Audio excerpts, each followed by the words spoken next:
സംസ്ഥാന തലത്തിൽ വിഭാഗീയതയ്ക്ക് അന്ത്യം കുറിച്ചെങ്കിലും പുതിയകാല പ്രവണതകളാണ് ഈ സമ്മേളന കാലത്ത് CPIM-ന് പ്രതിസന്ധിയാകുന്നത്. പാർട്ടി നേതാക്കളുടെ മാഫിയ ബന്ധം മുതൽ സ്വഭാവദൂഷ്യം വരെയുള്ള കാര്യങ്ങളാണ് സമ്മേളനങ്ങളെ പിടിച്ചുലയ്ക്കുന്നത്. തുടർ ഭരണത്തിന്റെ ദൂഷ്യങ്ങളാണിതെന്നാണ് നേതാക്കളുടെ അടക്കം പറച്ചിൽ. വിഭാഗീയതയ്ക്ക് അന്ത്യം കുറിച്ചെന്ന പ്രഖ്യാപനത്തോടെയാണ് 2015-ൽ ആലപ്പുഴ സമ്മേളനത്തിന് കൊടിയിറങ്ങിയത്. എന്നാൽ ഇപ്പോഴും വിഭാഗീയത പല രൂപത്തിൽ CPIM-ൽ നിലനിൽക്കുന്നു. രാഷ്ട്രീയ സംഘടനാ പ്രശ്നങ്ങളാണ് മുൻകാലങ്ങളിൽ വിഭാഗീയമായ ചേരിതിരിവിന് വഴിവെച്ചിരുന്നത്. എന്നാൽ ഇപ്പോൾ അതല്ല സ്ഥിതി.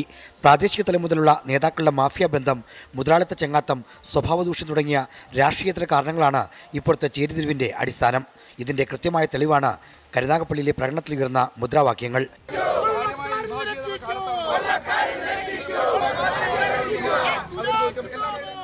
സംസ്ഥാന കമ്മിറ്റി അംഗം സൂസൻ കോടിയും ജില്ലാ കമ്മിറ്റി അംഗം PR വസന്തനും തമ്മിലുള്ള അധികാര വടംവലിയാണ് കരുനാഗപ്പള്ളിയിലെ പ്രശ്നങ്ങളുടെ കാതൽ. തൊട്ടടുത്തുള്ള കായംകുളം ഏരിയയിൽ ജില്ലാ പഞ്ചായത്ത് അംഗം BJP-യിലേക്ക് പോയതാണ് സമ്മേളനകാല വിവാദം. കോൺഗ്രസ് വിട്ടുവന്നയാളെ ലോക്കൽ കമ്മിറ്റി സെക്രട്ടറിയാക്കിയത് പാലക്കാട് കൊഴിഞ്ഞാമ്പാറയിൽ സമാന്തര ഓഫീസ് തുറക്കുന്നതിൽ വരെ എത്തി. ഏറ്റവും ഒടുവിൽ തിരുവനന്തപുരത്ത് മംഗലപുരത്ത് സെക്രട്ടറി ഏരിയ സമ്മേളനത്തിൽ നിന്ന് ഇറങ്ങിപ്പോയതാണ് വാർത്ത. പ്രാദേശികമായ തർക്കങ്ങളെന്ന് പറഞ്ഞ് നേതൃത്വം ഇതിനെയെല്ലാം ലഘൂകരിക്കുകയാണ്. എന്നാൽ അധികാരവും സ്വാധീനവും കൂടുമ്പോൾ സ്വാഭാവികമായി സംഭവിക്കുന്ന പ്രശ്നങ്ങളാണിതെല്ലാമെന്ന് വ്യക്തമാണ്. തുടർഭരണം ലഭിച്ചതോടെ പാർട്ടിയുടെ പ്രാദേശിക ഘടകങ്ങൾ അധികാര കേന്ദ്രങ്ങളായി മാറി. ഇതോടെ പാർട്ടിയുടെ നിയന്ത്രണം പിടിക്കാൻ മത്സരമായി. പാർട്ടി ഭരണത്തിലുള്ളപ്പോഴെല്ലാം പ്രധാന അധികാര കേന്ദ്രങ്ങൾ ഏരിയ കമ്മിറ്റികളാണ്.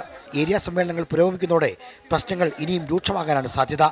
തുടർഭരണത്തിന്റെ ദൂഷ്യങ്ങൾ പാർട്ടിയിലേക്ക് കടക്കാതിരിക്കാൻ ജാഗ്രത പാലിക്കണമെന്ന് നേരത്തെ തന്നെ CPM സംസ്ഥാന കമ്മിറ്റി മുന്നറിയിപ്പ് നൽകിയിരുന്നു. എന്നാൽ കീഴ്ഘടകങ്ങൾ അത് ശ്രദ്ധിക്കുകയോ നേതൃത്വം ഉറപ്പാക്കുകയോ ചെയ്തില്ല. അതിന് കൊടുക്കേണ്ടി വന്ന വിലയാണ് ഇപ്പോഴത്തെ നാണം കെട്ട സംഭവങ്ങൾ. 24 തിരുവനന്തപുരം.